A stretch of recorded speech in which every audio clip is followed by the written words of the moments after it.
Very good morning dear AB school students આપણા last લેક્ચરમાં stoichiometry એટલે કે તત્વયોગમિતિને રિલેટેડ જનરલ ઇન્ફોર્મેશન જોઈ કે સ્ટોઇક્યોમેટ્રી એટલે શું, સ્ટોઇક્યોમેટ્રી બેઝ પરથી પ્રક્રિયક અને નિપજ વચ્ચે જથ્થાત્મક સંબંધ કેવી રીતે મેળવી શકીએ અને કયા પ્રકારના કેલ્ક્યુલેશન અંદર ઇન્વોલ્વ થઈ શકે, તો એના રિલેટેડ આપણે જસ્ટ થિયોરિટિકલ ઇન્ફોર્મેશન કલેક્ટ કરી. નાઉ today we will implement such theoretical information into practical point of view. એટલે કે આપણે જુદા જુદા ન્યુમેરિકલ સોલ્વ કરીને જે ત્રણ પ્રકારની કેલ્ક્યુલેશન આપણે ડિસ્કશન કરેલી હતી, mass to mass, mass to volume and volume to volume relationship, તો એ રિલેશનશિપ વિશે ડિસ્કશન કરશું.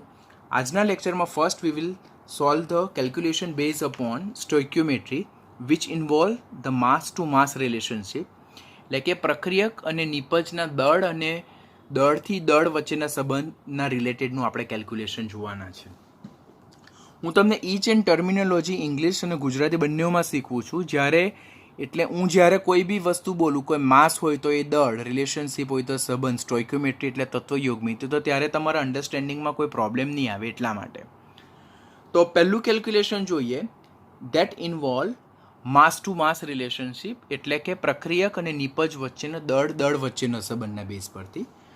ટેક્સ્ટબુકનો જ કોયડો નંબર 1.3 જોઈએ તો 16 ગ્રામ મિથેનના દહનથી ઉત્પન્ન થયેલ પાણીનો જથ્થો ગણો, આવી વસ્તુ આપણને કીધી. તો પહેલાં તો હું મિથેનનું સૂત્ર લખું, CH4 ગેસ, તેનું ઓક્સિજન વાયુની હાજરીમાં દહન થાય તો CO2 gas plus H2O gas આવું બને છે. આ પહેલાં પ્રક્રિયક પરથી નિપજ બને તેને લગતું મેં કેમિકલ ઇક્વેશન જનરેટ કર્યું.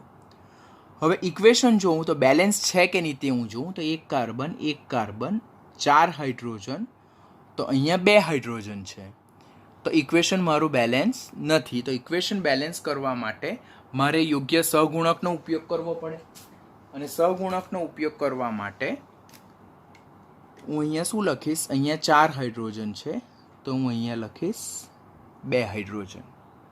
હવે 2 હાઇડ્રોજન લખાઈ ગયા બાદ હવે ઓક્સિજન જોઈએ તો અહીંયા 2 ઓક્સિજન, અહીંયા 2 ને 2 4, તો મારે અહીંયા પ્લેસ કરવું પડે 2. તો આના બેઝ પરથી મને સંતુલિત રાસાયણિક સમીકરણ મળી ગયું કે જેમાં પ્રક્રિયક અને નિપજની સાઈડે જે પરમાણુ છે તેની સંખ્યા એક સરખી છે. સ્ટેપ નંબર 1માં તમારે કેમિકલ ઇક્વેશનને બેલેન્સ કરવાનું છે. હવે સ્ટેપ નંબર 2માં જે પ્રક્રિયક અને નિપજ જે છે તેની નીચે એના મોલ લખવાના, એટલે કે આનો 1 મોલ, આના 2 મોલ સાથે પ્રક્રિયા કરીને આના 1 મોલ ને આના 2 મોલ બનાવે છે. પછી તમારે આખા પ્રક્રિયા સમીકરણને છેડવાનું નથી. એ લોકો જે બે સ્પીસીસ એટલે કે જે પ્રક્રિયક અને જે નિપજ પર ફોકસ કરેલું છે તેના પર જ તમારે ફોકસ કરવાનું. અહીંયા શું લખેલું છે, 16 ગ્રામ મિથેન, એટલે એક વસ્તુ મિથેન છે, ના દહનથી ઉત્પન્ન થયેલ પાણીનો જથ્થો. એટલે તમારે હવે ન્યુમેરિકલ્સમાં આ બે વસ્તુને છેડવાની નથી, તમારે જસ્ટ આ બે પર જ ફોકસ કરવાનું. હવે આટલું થઈ ગયા બાદ આપણને 16 ગ્રામ મિથેનનું વજન આપેલું છે. હવે આના બેઝ પરથી આપણે મિથેનનું વજન જો શોધવું હોય તો આપણે કેવી રીતે શોધતા હતા કે મોલ ઇઝ ઇક્વલ ટુ વજનના છેદમાં આણ્વીય દળ, માટે વજન ઇઝ ઇક્વલ ટુ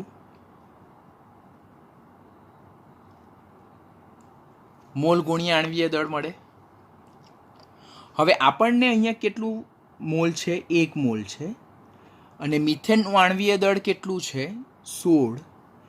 કેવી રીતે, તો આપણે મિથેનનું આણ્વીય દળ ફાઇન્ડ કરવાનું. અહીંયા તમને આણ્વીય દળ ગણતા નહીં આવડતું હોય તો ઓવર કોન્ફિડન્સ નહીં રહેવાનું, આપણે ફટાફટ કાઉન્ટ કરી નાખવાનું. 1 × C ને 4 ઇન્ટુ એચ, કાર્બનનું કેટલું 12, હાઇડ્રોજનનું કેટલું 1, એટલે 12 વત્તા 4, તો ધેટ ઇઝ 16. તો મિથેન જે છે તો મિથેનનું આણવીય દળ કેટલું છે 16, જેને જ આપણે GMM પણ કહીએ છીએ, ગ્રામ મોલેક્યુલર માસ, ગ્રામ આણવીય દળ. તો એના બેઝ પરથી મને વજન શું મળ્યું? 16 ગ્રામ વજન મળ્યું. કોનું? મિથેનનું. હવે અહીંયા સ્ટોઇકિયોમેટ્રીના બેઝ પર પાણી જે છે તો પાણીના 2 મોલ છે, એના બેઝ પરથી મારે જો વજન જો ફાઇન્ડ કરવું હોય પાણીનું, તો વજન ઇઝ ઇક્વલ ટુ મોલ ગુણ્યા પાણીનું ગ્રામ આણવીય દળ કરવું પડે. મોલ કેટલા છે? 2, અને ગ્રામ આણવીય દળ પાણીનું કેટલું છે? 18. આવડે ને પાણીનું ગ્રામ આણવીય દળ ફાઇન્ડ કરતા? 2H ઇન્ટુ 1O એટલે 2 ને 16, 18. તો ધેટ ઇઝ 36 ગ્રામ. એટલે અહીંયા 16 ગ્રામ મિથેનનું જો દહન થાય તો આપણને 36 ગ્રામ પાણીનો જથ્થો ઉત્પન્ન થાય. તો કેલ્ક્યુલેશનમાં એ જ આપેલું છે કે 16 ગ્રામ મિથેનના દહનથી ઉત્પન્ન થયેલ પાણીનો જથ્થો ગણો. તો 16 ગ્રામ મિથેનનું દહન થાય તો પાણીનો જથ્થો કેટલો ઉત્પન્ન થાય? 36 ગ્રામ જેટલો જથ્થો ઉત્પન્ન થાય. પરંતુ કેલ્ક્યુલેશનને હજુ જો આપણે આગળ લઈ ગઈએ તો ક્વેશ્ચન એમ બી પૂછે કે 32 ગ્રામ મિથેનના દહનથી ઉત્પન્ન થતો પાણીનો જથ્થો ખાલી જગ્યા ગ્રામ. આ આપણે બીજો એક એક્સ્ટ્રા ન્યુમેરિકલ મૂક્યો છે. તો આપણને સ્ટોઇકિયોમેટ્રી માહિતી પરથી શું ખબર પડે કે 16 ગ્રામ મિથેન ના દહનથી 36 ગ્રામ પાણી ઉત્પન્ન થાય. સ્ટોઇકિયોમેટ્રી એટલે રાસાયણિક સમીકરણને બેલેન્સ કર્યા બાદ આપણને શું માહિતી મળી કે 16 ગ્રામ મિથેનનું દહન થાય તો 36 ગ્રામ પાણી ઉત્પન્ન થાય. તો આપણને કેટલું? માટે 32 ગ્રામ મિથેનના દહનથી કેટલા ગ્રામ પાણી ઉત્પન્ન થાય? તો 32 ગુણ્યા 36 ડિવાઇડેડ બાય 16, 16 દુ 32 એટલે 36 દુના 72 ગ્રામ પાણી ઉત્પન્ન થાય.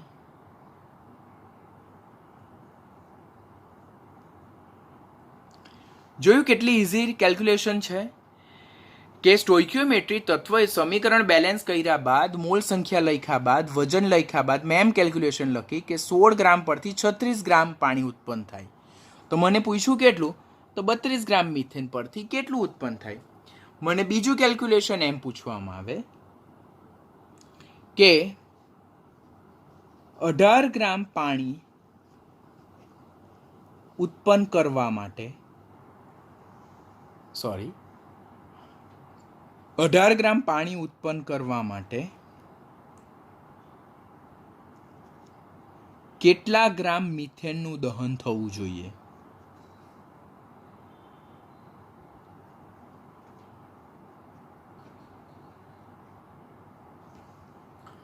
તો હવે કેલ્ક્યુલેશન, સ્ટોઇકિયોમેટ્રી કેલ્ક્યુલેશન શું કહે છે કે 36 ગ્રામ પાણી ઉત્પન્ન થવા માટે મને 16 ગ્રામ મિથેનનું દહન થવું જરૂરી છે. તો હું લખું 36 ગ્રામ પાણી ઉત્પન્ન કરવા માટે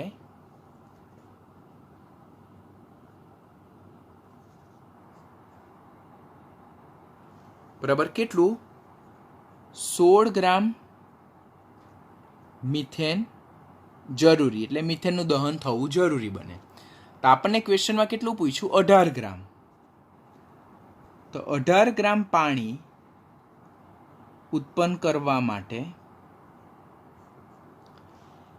કેટલા ગ્રામ મિથેન જરૂરી, કેટલા ગ્રામ મિથેનનું દહન થવું જરૂરી છે? તો ફર્ધર કેલ્ક્યુલેશન 18 ગુણ્યા 16 ડિવાઇડેડ બાય 36, 18 દુના 36 અને 8 દુના 16, એટલે 8 ગ્રામ મિથેનનું દહન થવું જરૂરી. આમ આપણે પ્રક્રિયામાં શું કર્યું કે પ્રક્રિયામાં એ લોકો જે સ્ટેટમેન્ટ આપ્યું એના બેઝ પરથી આપણે રાસાયણિક સમીકરણ સંતુલિત સ્વરૂપમાં લખ્યું, એની નીચે મોલ લખ્યા, પછી જે પ્રક્રિયક અને નિપજની વાત કરી તેને આપણે બ્લોક બનાવ્યા, એ મોલ સંખ્યાને આધારે વજન લખ્યું ને ત્યાર પછી એ લોકોએ જે માહિતી આપી તેને સ્ટોઇકિયોમેટ્રી માહિતી સાથે કોરિલેટ કરી આપણે શું કીધું કે 16 ગ્રામ મિથેનના દહનથી 36 ગ્રામ પાણી ઉત્પન્ન થાય, તો એ લોકોએ 32 ગ્રામ મિથેન કીધું, તેના બેઝ પરથી કેટલા ગ્રામ.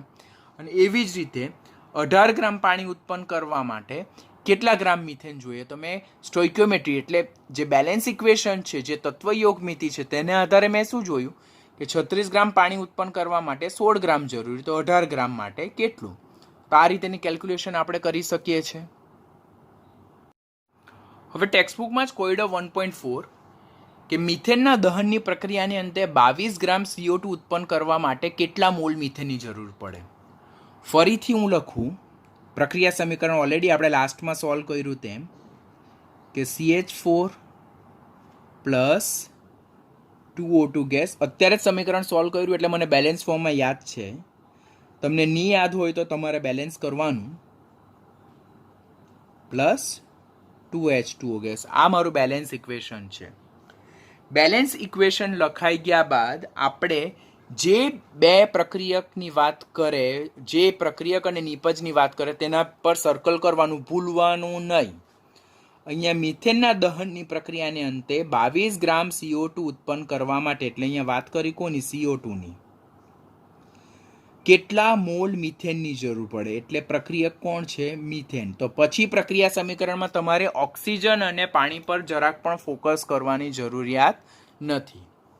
હવે અહીંયા જો, અહીંયા 1 મોલ મિથેન છે, તો 1 મોલ મિથેનના દહનથી મને 1 મોલ CO2 ઉત્પન્ન થાય છે. હવે મિથેનનું વજન કેટલું છે, તો વજન આપણે કેવી રીતે શોધીએ, તો વજન ઇઝ ઇક્વલ ટુ મોલ ગુણ્યા આણ્વીય. વારંવાર સૂત્ર લખું છું તો હવે તો તમને કમ્પલસરી આવડી જ જવું જોઈએ. તો ગુણ્યા 16 ઇઝ ઇક્વલ ટુ 16 ગ્રામ. તો 16 ગ્રામ મિથેનના દહનથી 1 ગુણ્યા કાર્બન ડાયોક્સાઇડનું આણ્વીય દળ 44. ખ્યાલ આવે ને, કાર્બનનું 12 ને ઓક્સિજનનું 16 દુ 32, તો 32 ને 12 44, તો ધેટ ઇઝ 44 ગ્રામ. આમ 16 ગ્રામ મિથેનના દહનથી 44 ગ્રામ CO2 ઉત્પન્ન થાય છે. और આ સ્ટેટમેન્ટને હું એમ કહું કે 44 ગ્રામ મિથેનના દહનથી 44 ગ્રામ CO2 ઉત્પન્ન કરવા માટે 16 ગ્રામ મિથેનનું દહન જરૂરી. તો અહીંયા આપણને ક્વેશ્ચન શું પૂછ્યો, 22 ગ્રામ CO2 ઉત્પન્ન કરવા કેટલા મોલ મિથેનની જરૂરિયાત પડે. તો અહીંયા વજનનો સંબંધ નથી, અહીંયા વજન અને મોલનો સંબંધ પૂછ્યો છે. તો હું કેલ્ક્યુલેશન લખું કે 44 ગ્રામ CO2 ઉત્પન્ન કરવા માટે કેટલા મોલ મિથેન જરૂરી છે આપણને. 44 ગ્રામ CO2 ઉત્પન્ન કરવા માટે કેટલા મોલ મિથેન જરૂરી, 1 મોલ. તો મેં એમ કહ્યું શા માટે સર વજનને લીધું, બીકોઝ અહીંયા આપણને ક્વેશ્ચનમાં મોલ પૂછ્યા છે એટલા માટે. તો 44 ગ્રામ CO2 ઉત્પન્ન કરવા માટે 1 મોલ મિથેનનું દહન થવું જરૂરી. તો અહીંયા આપણને ક્વેશ્ચનમાં શું આપ્યું છે, 22 ગ્રામ CO2. તો 22 ગ્રામ CO2 ઉત્પન્ન કરવા માટે કેટલા મોલ મિથેન જરૂરી, તો 22 divided by 44 2, that is 0.5 mole methane જરૂરી. આ ફર્સ્ટ ફંડામેન્ટલ છે એટલે હું તમને આટલું ડિટેલમાં સમજાવું. અધરવાઇઝ તમે ડાયરેક્ટ કેલ્ક્યુલેશન કરી શકો કે 44 ગ્રામ માટે મને 1 મોલ જોઈએ, તો 22 ગ્રામ એટલે આનું અડધું, તો આનો અડધો જથ્થો ઉત્પન્ન કરવા માટે આનો અડધા મોલ જોઈએ, તો દેટ ઇઝ 0.5. ડાયરેક્ટ કેલ્ક્યુલેશન પણ થઈ જાય. પણ હજુ આપણે એટલા બધા પાવરફુલ નહીં બન્યા હોય, એટલી ગ્રીપ નહીં મેળવી હોય, તો આપણે આ બધા પદ અત્યારે શીખવા જરૂરી બને.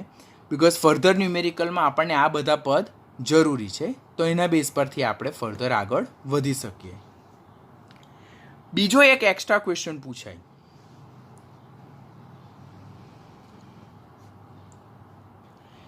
એક્સ્ટ્રા ક્વેશ્ચન આપણને શું પૂછાય કે 22 ગ્રામ CO2 ઉત્પન્ન થવા માટે 22 ગ્રામ CO2 ઉત્પન્ન થવા માટે કેટલા ગ્રામ ઓક્સિજન દાખલ થવો જરૂરી બને છે? તો ફર્ધર કેલ્ક્યુલેશન જો લખીએ આપણે તો ફર્સ્ટ લખવાનું CH4 gas plus 2O2 gas give CO2 gas plus 2H2O gas. Focus એના પર કર્યું? CO2 પર અને ઓક્સિજન પર. એટલે ત્યાંથી જ આપણે આગળ વધવાનું. આના 2 મોલ, આના 1 મોલ. આનું વજન 2 ગુણ્યા 36 એટલે 72 ગ્રામ ને આનું 44 ગ્રામ. તો હવે જો 16 દુના 32, સોરી અહીંયા એટલે 32 દુના 64. જો ભૂલ થાય એટલે કોઈ પણ દિવસ ઓવર કોન્ફિડન્ટ નહીં રહેવાનું. જો મારાથી ભૂલ થતી હોય ઉતાવળમાં તો ડેફિનેટલી તમારાથી તો થશે જ, કારણ કે ઓક્સિજનનું પરમાણ્વીય દળ 16, તો 16 દુના 32, તો 32 દુના 64. તો 64 ગ્રામ ઓક્સિજન જ્યારે પ્રક્રિયા સમીકરણમાં ઇન્વોલ્વ થાય ત્યારે 44 ગ્રામ મિથેન ઉત્પન્ન થાય છે. તો અહીંયા શું છે? તો 22 ગ્રામ CO2 ઉત્પન્ન કરવા માટે કેટલા ગ્રામ આપણને ઓક્સિજન દાખલ થવો જરૂરી બને? તો પ્રક્રિયા સ્ટેપ લખીશ હું કે 44 ગ્રામ CO2 ઉત્પન્ન કરવા માટે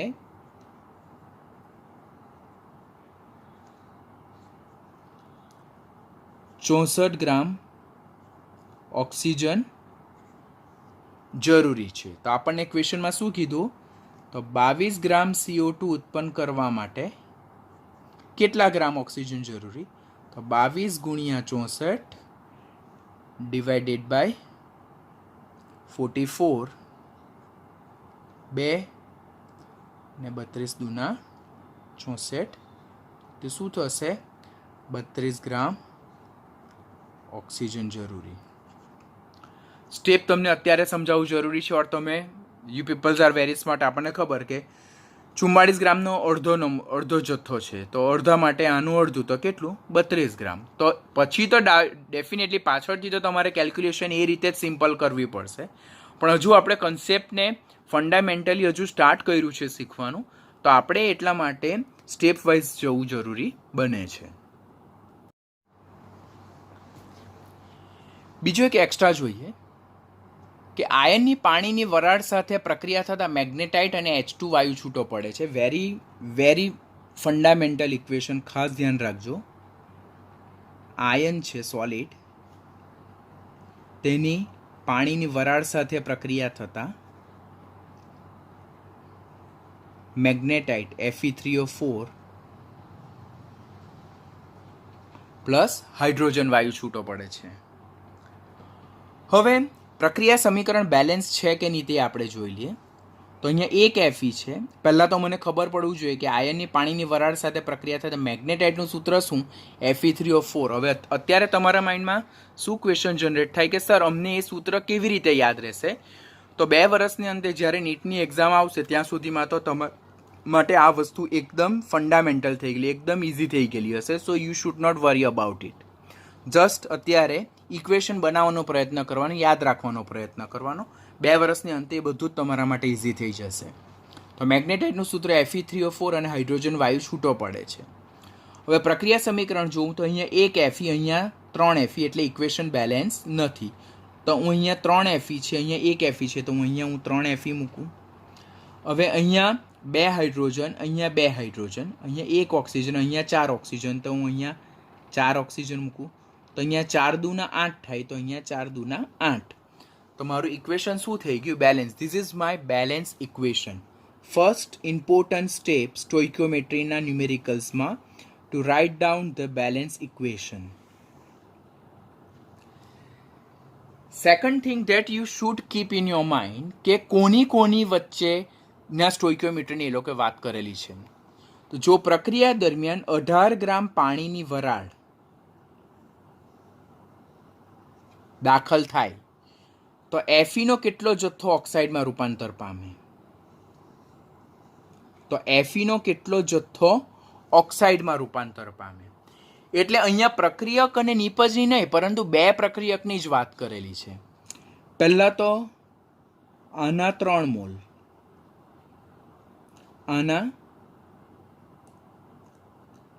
4 મોલ સાથે પ્રક્રિયા કરે. પછી એફઈ જે છે તેનું પરમાણુય દળ આપણે 56, commonly it's 55.85 something around, but આપણે ડાયરેક્ટલી યાદ રાખવાનું 56 ગ્રામ. તો આના બેઝ પરથી જો વજન ગુણીએ તો 3 × 56, તો હું અહીંયા કેલ્ક્યુલેટરમાં ફાઇન્ડ કરીશ. 3 × 56 દેટ ઇઝ ઇક્વલ ટુ 168 ગ્રામ. તો 168 ગ્રામ એફઈ જે છે, તો અહીંયા 4 ગુણ્યા પાણીનું આણ્વીય દળ 18. હવે તો આપણે યાદ રહી જ જોવું જોઈએ. 18 ચોક 72 ગ્રામ પાણી સાથે સંયોજાઈને Fe3O4 અને ડાયહાઇડ્રોજન વાયુ મુક્ત કરે છે. એટલે અહીંયા 72 ગ્રામ પાણીની વરાળ સાથે 168 ગ્રામ એફી સંયોજાય છે. તો અહીંયા આપણે શું કીધું? તો 18 ગ્રામ સાથે કેટલું સંયોજાશે? તો હવે આપણે સ્ટેપ બાજુમાં લખવું પડશે કે 72 ગ્રામ પાણીની વરાળ સાથે 168 ગ્રામ એફી સંયોજાય તો 18 ગ્રામ પાણી સાથે કેટલા ગ્રામ એફઈ સંયોજાય? તો that is 18 × 168 divided by 72. Calculation કરીશ, મારી બાજુમાં કેલ્ક્યુલેટર છે તેના બેઝ પરથી.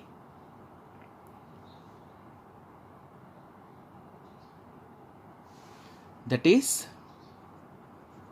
42 gram. So this is stoichiometric calculation which involves mass to mass or mass to mole relationship. And last more extra questions based upon same calculation, mass to mass relationship. કે લાઇમસ્ટોનનું ઉષ્મીય વિઘટન થતાં quick લાઇમ બને છે. પહેલાં તો limestone એટલે શું? CaCO3, જેને ચૂનાનો પથ્થર કહેવાય. લાઇમસ્ટોન તેનું ઉષ્મીય વિઘટન થતાં ઊંચા તાપમાને ગરમ કરતા CaO + CO2 બને છે. This is solid, this is solid, this is gas. આ કેલ્શિયમ ઓક્સાઇડ જે છે તેને શું કહેવામાં આવે છે? ક્વિક લાઇમ કહેવામાં આવે. અને આ કાર્બન ડાયોક્સાઇડ છે. જો 88 ગ્રામ CO2 પ્રક્રિયા દરમિયાન ઉત્પન્ન થતો હોય, કેટલા? 88 ગ્રામ. એટલે કેલ્ક્યુલેશનમાં આનો ઉપયોગ કરેલો છે. તો લાઇમસ્ટોનનો કેટલો જથ્થો ઉષ્મીય વિઘટન પામ્યો હશે? એટલે આ બંનેની જ વાત કરેલ છે. તો આપણે આ બંને ઉપર જ ફોકસ કરવાનું, ત્યારે ક્વિક લાઇમને વચ્ચે કોઈ પણ જગ્યાએ છેડવાનો નથી. હવે અહીંયા પ્રક્રિયા દરમિયાન પહેલાં ઇક્વેશન બેલેન્સ છે કે નહીં તે જોવાનું. તો 1 calcium 1 calcium 1 carbon 1 carbon 3 oxygen 3 oxygen, equation balance છે. હવે અહીંયા કેલ્શિયમ કાર્બોનેટ 1 મોલ કેલ્શિયમ કાર્બોનેટનું વિઘટન થાય તો આપણને 1 મોલ કાર્બન ડાયોક્સાઇડ ઉત્પન્ન થાય છે. પરંતુ અહીંયા આપણને ગ્રામમાં પૂછ્યું છે.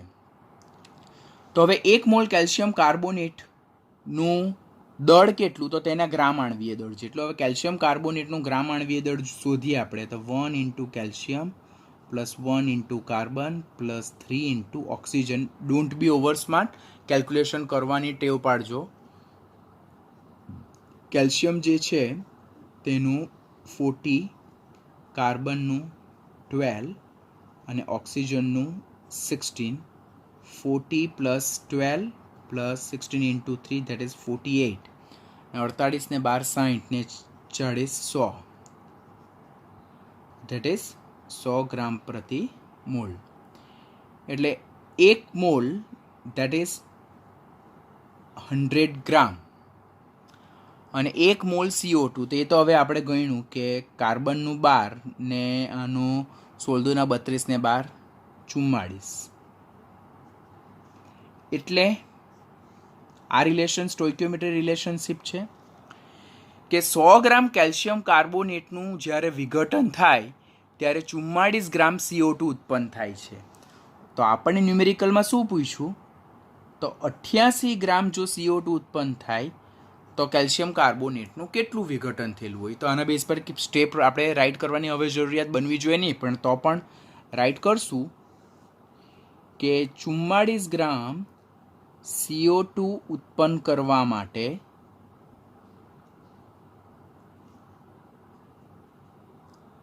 100 ગ્રામ CaCO3 નું વિઘટન થાય છે. તો 88 ગ્રામ CO2 ઉત્પન્ન કરવા માટે કેટલું કેલ્શિયમ કાર્બોનેટનું વિઘટન થવું જરૂરી છે? તો 88 × 100 / 44,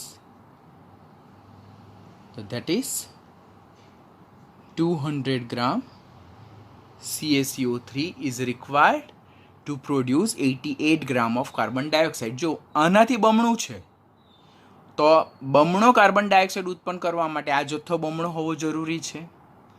તો આ બેઝ પરથી આપણે માસ ટુ માસ રિલેશનશિપ દળથી દળના સંદર્ભમાં આપણે ન્યુમેરિકલ સોલ્વ કર્યા. હવે આપણી ટેક્સ્ટબુકમાં exercise number 1.36 that is last exercise આપેલી છે કે પ્રયોગશાળામાં મેંગેનીઝ ડાયોક્સાઇડની જલીય HCl સાથે નીચે પ્રમાણે પ્રક્રિયા કરીને ક્લોરીન વાયુ બનાવવામાં આવે છે. આ 12મા ધોરણમાં પી વિભાગ ચેપ્ટર છે તેમાં આ પ્રક્રિયા સમીકરણ આપણે પાછું યાદ રાખવાનું આવશે. નીટ માટે બી ઇમ્પોર્ટન્ટ ઇક્વેશન છે કે જેમાં 4 મોલ હાઇડ્રોક્લોરિક એસિડ એ 1 મોલ મેંગેનીઝ ડાયોક્સાઇડ સાથે પ્રક્રિયા કરીને 2 મોલ H2O, 1 મોલ મેંગેનીઝ ડાઇક્લોરાઇડ અને ક્લોરીન વાયુ આપે છે. તો 5 ગ્રામ મેંગેનીઝ ડાયોક્સાઇડ સાથે HClના કેટલા ગ્રામ પ્રક્રિયા કરશે એવું આપણને આપેલું છે. જ્યારે પણ ન્યુમેરિકલ રીડ કરીએ ને ત્યારે આપણને ઇક્વેશન આપેલું હોય તો ફર્સ્ટ સ્ટોઇકિયોમેટ્રીમાં આપણે શું કાળજી રાખવાની? ઇક્વેશન બેલેન્સ છે કે નહીં તે આપણે ચેક કરવાનું. અહીંયા 4 હાઇડ્રોજન છે તો અહીંયા 2 દુ 4 હાઇડ્રોજન છે, અહીંયા 4 Cl છે તો અહીંયા 2 ને 2 4 Cl છે, અહીંયા 1 Mn છે તો અહીંયા 1 Mn છે, અહીંયા 2 ઓક્સિજન છે તો અહીંયા 2 ઓક્સિજન છે. એટલે ઇક્વેશન બેલેન્સ છે. તો સૌ પ્રથમ આપણે બેલેન્સ ઇક્વેશન રાઇટ કરશું. 4HCl aqueous plus MnO2 solid gives 2H2O liquid plus MnCl2 aqueous plus Cl2 gas. જે એ લોકો આપણને ઓલરેડી ઇક્વેશન બેલેન્સ ફોર્મમાં આપેલું છે. એટલું થઈ ગયા બાદ મેં તમને કીધું અનુસાર કયા 2 સ્પીસીસ વચ્ચે આપણે રિલેશન આપેલો છે? તો એ લોકો શું કીધું? Manganese dioxide. મેંગેનીઝ ડાયોક્સાઇડ એટલે આયરું આ સાથે HClના કેટલા ગ્રામ એટલે આયરું આ.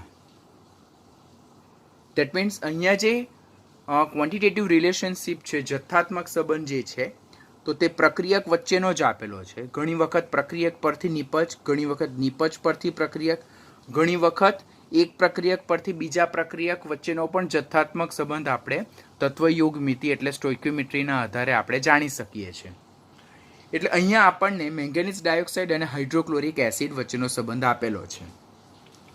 પોઈન્ટ નંબર 1, જે બેલેન્સ ઇક્વેશન છે તેના બેઝ પરથી આપણે માહિતી લખવાની. પહેલાં આના હાઇડ્રોક્લોરિક એસિડના 4 મોલ, મેંગેનીઝ ડાયોક્સાઇડના 1 મોલ સાથે પ્રક્રિયા કરે છે. હવે મોલ પરથી વજન શોધવું હોય તો આપણે શું કરવાનું કે મોલને ગ્રામ આણવીય દળ વડે ગુણવાથી આપણે એનું વજનને ફાઇન્ડ કરી શકીએ છીએ. તો કોઈ પણ દિવસ આપણે ઓવર કોન્ફિડન્ટ ન રહેતા આપણે આણવીય દળ પહેલાં શોધવાનું કે અહીંયા આપણે આણવીય દળ શોધીએ તો HClનું આણવીય દળ ફાઇન્ડ કરવું હોય તો 1 ઇન્ટુ હાઇડ્રોજનનું પરમાણવીય દળ પ્લસ 1 ઇન્ટુ Clનું પરમાણવીય દળ. હાઇડ્રોજનનું પરમાણવીય દળ 1 અને Clનું પરમાણવીય દળ 35.5.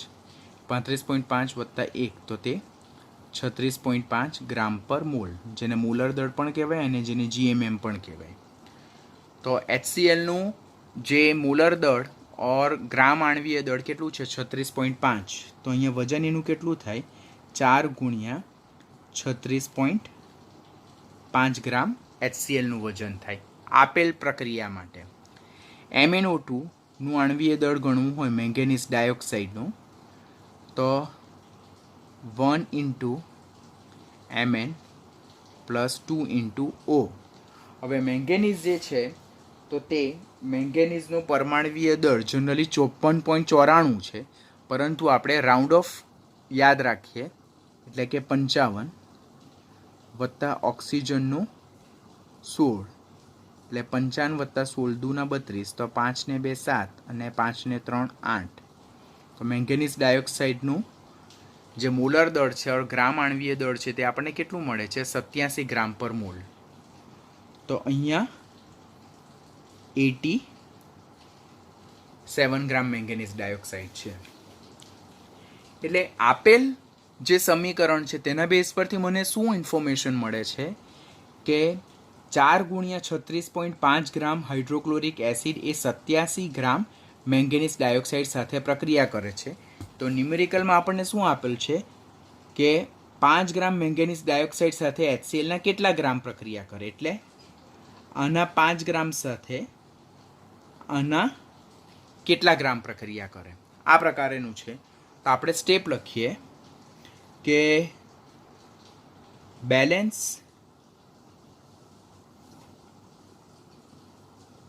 ઇક્વેશન પરથી આપણને શું માહિતી મળી 87 ગ્રામ મેંગેનીઝ ડાયોક્સાઇડ 4 ઇન્ટુ 36.5 ગ્રામ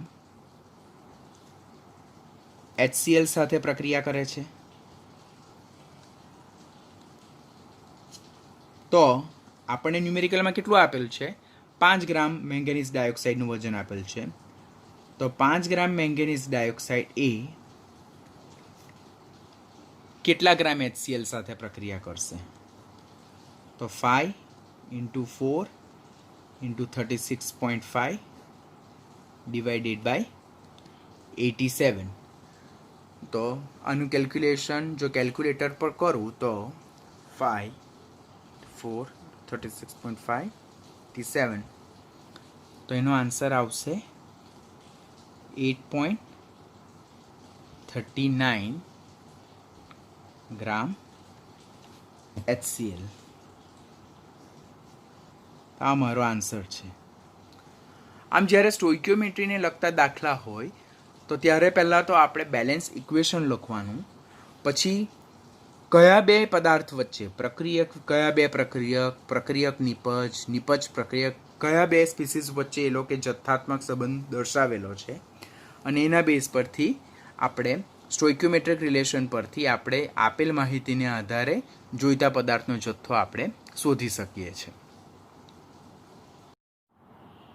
ન્યુમેરિકલમાં એક્સ્ટ્રા પ્રેક્ટિસ માટે અહીંયા મેં તમને 1 થી 6 જેટલા ન્યુમેરિકલ એક્સરસાઇઝ માટે આપેલા છે. હવે તમારા માટે ઇઝી વસ્તુ શું છે કે જેટલા બી ન્યુમેરિકલ આપેલા છે તે બધાના જ મેં બેલેન્સ ઇક્વેશન અહીંયા ગ્રીન બ્લોક જે છે તેમાં બેલેન્સ ઇક્વેશન આપી દીધેલું છે, એટલે તમારે બેલેન્સિંગનું ટેન્શન નથી. Just you have to take a grip on a stoichiometric calculation. તથ્યયોગમિતિ જે આપણે ગુણાકાર ઓર કેલ્ક્યુલેશન કરીએ તેના પર તમે ગ્રીપ મેળવવાની છે. બધાના આન્સર પણ આપેલા છે. તો ફર્ધર 1 થી 6 જેટલા ન્યુમેરિકલ અહીંયા પ્રેક્ટિસ માટે આપેલા છે. બહુ સારા એક્ઝામ્પલ છે. તો તે કેલ્ક્યુલેશન કમ્પ્લીટ કરજો ને તમારા જે આન્સર આવે તેની સાથે વેરીફાઈ કરજો. કોઈ જગ્યાએ આન્સરમાં કંઈ પ્લસ માઇનસ જણાય તો call me any time, V will solve it. બરાબર. ફર્ધર તમારી પાસે MCQ માટેની રેફરન્સ બુક બી હશે, તેમાં પણ આ પ્રકારના જે MCQ જે છે તે આપેલા હશે, તેના પર બી તમારે ગ્રીપ કમાન્ડ મેળવી લેવાની, જેથી આપણો ટોપિક કેવો થતો જાય, પરફેક્ટ થતો જાય.